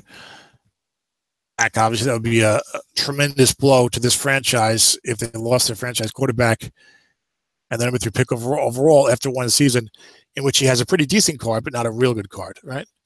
Right. So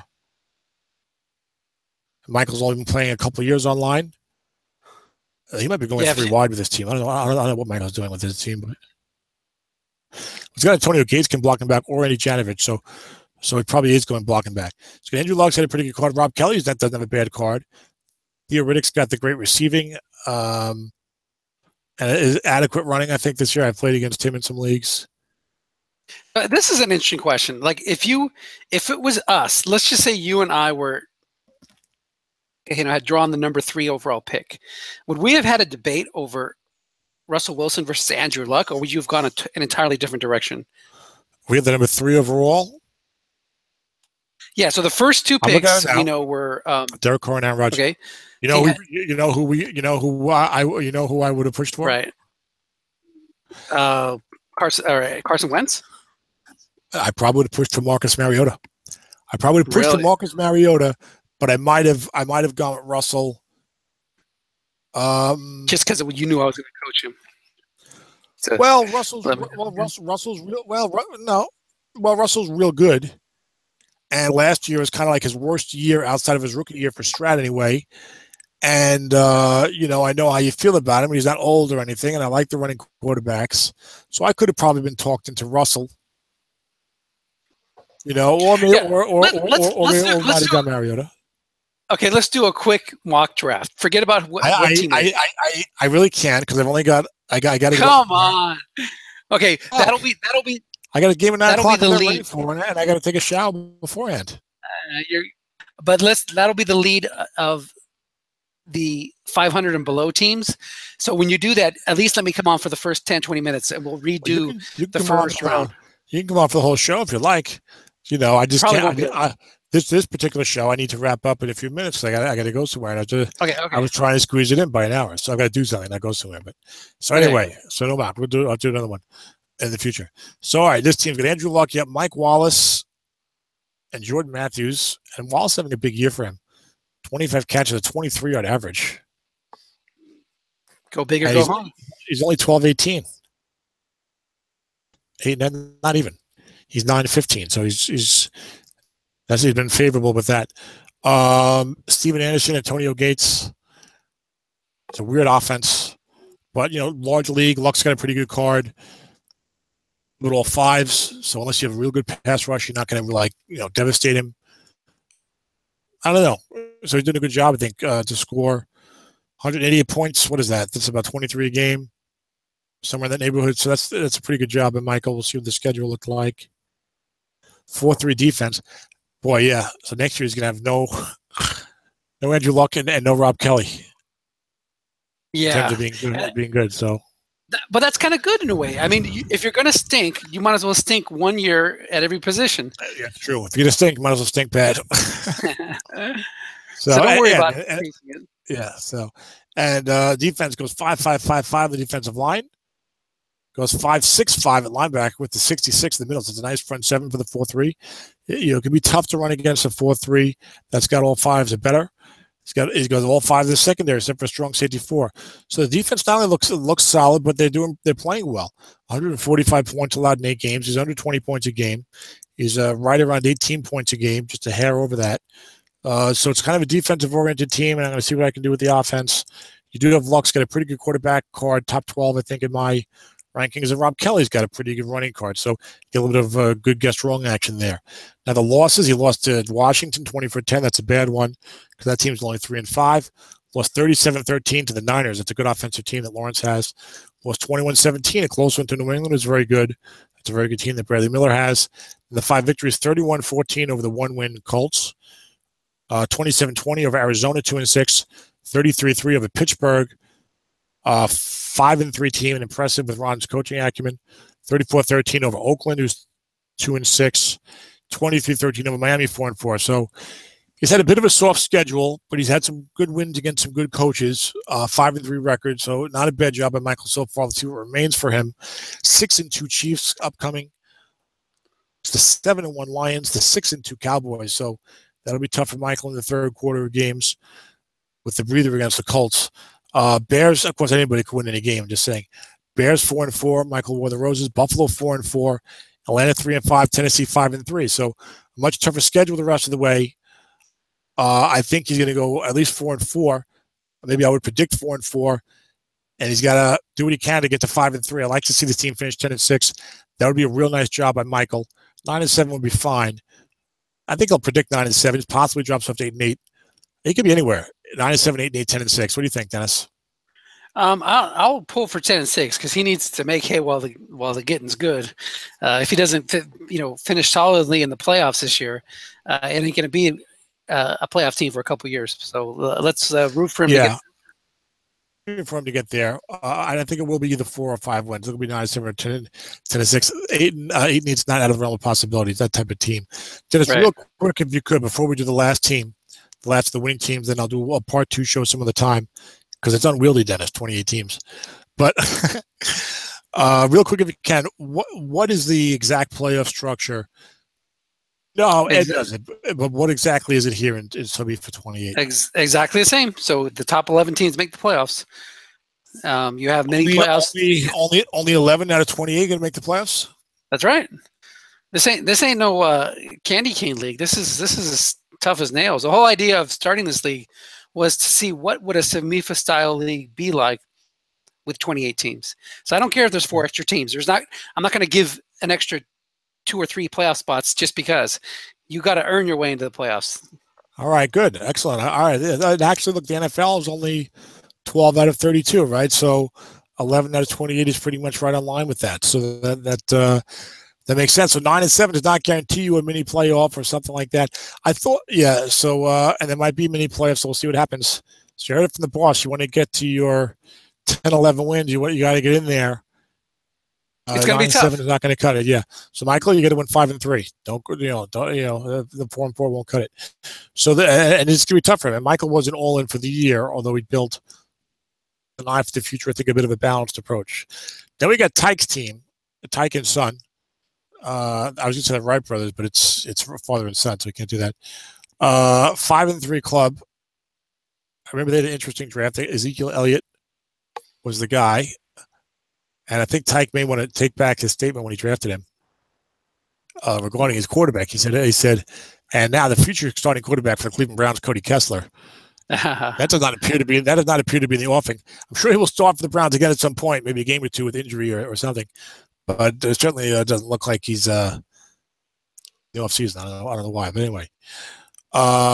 This team's got Marcel Reese, also good 2 tight ends. Defense he's going for. Interesting. But yeah, Cody Kessler, quarterback, he's got a kind of a flat pass only card, right, Dennis? Yeah, I mean he's actually not bad. I mean he's like kind of like your Brian Hoyer type card where the flat pass is a star column, but his short pass column isn't as bad as you might think, especially because when you factor in the interceptions, guess right, it's only 2 through 3 split. So yeah, he's got 14 minutes of short pass. He's got 14 minutes of short pass right. He's got 14 minutes of short pass right, and 18 guess roll. 18 a little low, but the 14 right is not bad. That can help you convert some of those 3rd and longs. And he's got 4 and 8 on the bomb, not where you want to be, but low picks, and you got a good running game with Ezekiel Elliott. Then you got 2 7s in the offensive line, 2 5s and a 4. Got some decent run blocking there. A 6 at left tackle. Everyone else a 5, except for the right guard 4. Elliott's got a pretty good running card, but the better ones in the set. Although doesn't always look at with the naked eye because of the lack of. But the card is performing well in all the leagues, which is important. Got some nice receiving targets here with Rashard Matthews, Amari Cooper, Hunter Henry, and Delaney Walker. So the offense should be playing pretty well. And sure enough, they're averaging almost. And of course, Tyke is a good coach, a seasoned veteran coach.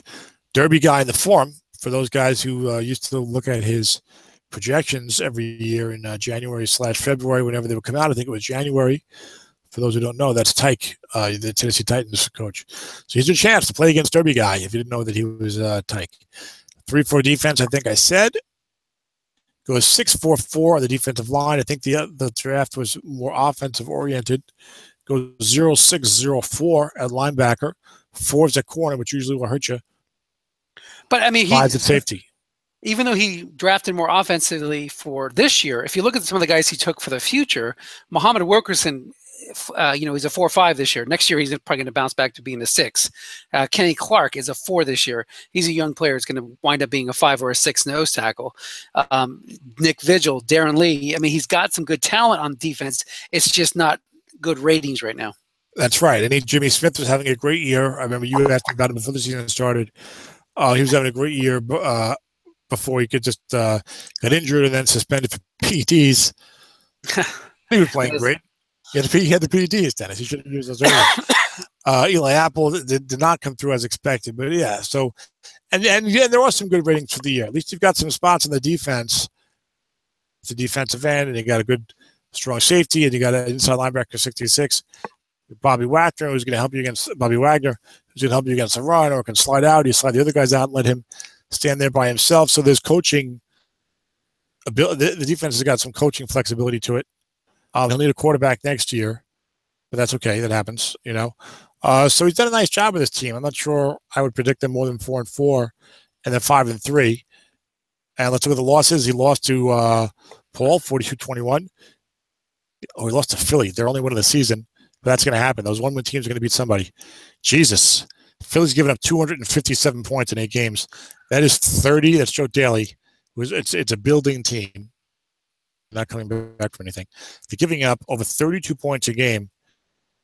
They're giving up like 50 points more than they got 50 points more than the second worst defense, and we're only halfway through the season, Dennis. And they are giving up 20 the best offense. So their defense is worse. The best offense is good. So that's rough for Joe. But he knows he's building. All those guys down there with 1 win know that they were not focusing on this year. And they probably have a lot of young talent on the team. They're going to have very high draft picks next year. So you can see some of those teams in the playoffs as soon as next year. Once again, reviewing Tyke's schedule so far. And then also lost by the same score, 42-21, to the Rams. So he lost to both current LA teams, although the Chargers are still in San Diego in this league. We'll see what happens next year.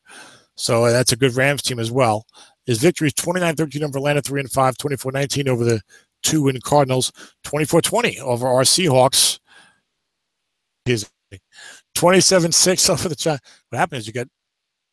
Well, he got that I drafted for you. Yeah, he ran in. This was a great game at the very end. Like 20 seconds left. I was leading by 3, and he ran it in on like 2nd and 10 from the 12-yard line, hit a short gain, and I don't want to lose in that game. But that was like one of those games where if I just would have made a run call earlier in the drive, I would have stopped him on 4th down, and then you just wind up second guessing yourself, and he made the plays to get the win in the end. I see. Okay, and beat the Giants. Joe Golden, who's 2-6, 5-3. So an interesting schedule there for Tyke. Let's see what's remaining. So Jacksonville 4-4 has got Green Bay 5-3. It's got Denver 5-2. That's Kurt's team, which is a good team. It's got Cincinnati building 2-6. Carolina 3-5. Baltimore Colts 1-7. Washington 3-5. And then Tampa Bay 5-3. So a lot of teams near the bottom of the standings. A couple of tough clubs. Played kind of as tough as clubs. I'd expect Tyke to do well. Maybe you end up with 10 or even 11 wins. What do you think, Dennis? I think maybe so 11, too. Maybe 11 is probably too much with Kessler, but probably 10-6. I'll go 11-5. I gotta go. My team's here, so I will catch up to you down the line. To close the show anyway. All right, Dennis. I'll see you later. All right, take care. Thanks for coming on. Bye-bye. Okay, So bye. Dennis Crowley, everyone, the commissioner and the head coach of the Seattle Seahawks. I'm the GM, but it's really Dennis's franchise. We're partners, but if one of us was to leave the franchise, I would be the one leaving the franchise. If there was an ultimate decision to be made that had to be made, he would, I guess, have his say, and then I could always resign in protest. But yeah, we all know Dennis very well, of course, and we thank you for joining us. So that's it for this part of the midseason review. That are 4-4 or less. I actually like looking over a lot of those teams, looking at the future and seeing what guys are thinking about on those clubs. Interesting, as this is a league starting from scratch. This is our first show that we didn't do a season preview, and I feel like I'm getting to know better just from doing the show, and maybe you'll see some maybe a playoff preview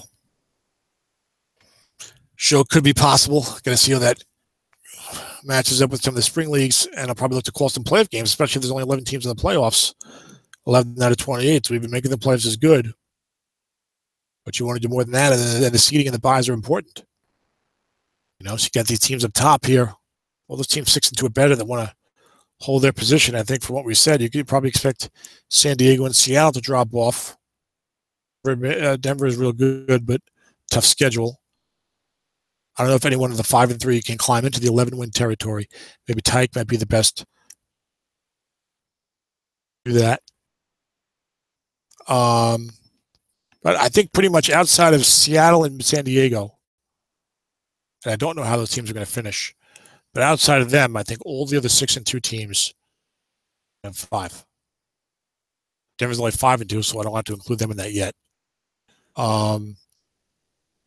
And I'm not going to make a Super Bowl prediction, but I would say Los Angeles, New England, Denver. There's a lot. I think I would pick 2 of those 3 teams to make the Super Bowl. It's not a knock against anybody. I'm looking over the teams. I know the coaches and making predictions. It doesn't mean that you can't make it. I mean, Detroit's 7-1. These other guys are 6-2. So, you got to pick somebody. But if I pick the Vikings to win the NFC championship this year, doesn't mean that I think the Saints are no good. Right? So there we have it. The first SOMIFA 28 show. Hopefully there'll be more in the future. We'll see what happens. I might get a little more engaged with this league, with the curricular stuff. Maybe pull back on some of that stuff in one of my other leagues. If I'll definitely. Regular SOMIFA is the gold standard for me. They're always going to get the full treatment, the mock drafts and everything I can. I even call a regular season game once a quarter, the SOMIFA showcase when possible. But I can't do that for every league. So, and SSFA is one of my favorite leagues as well.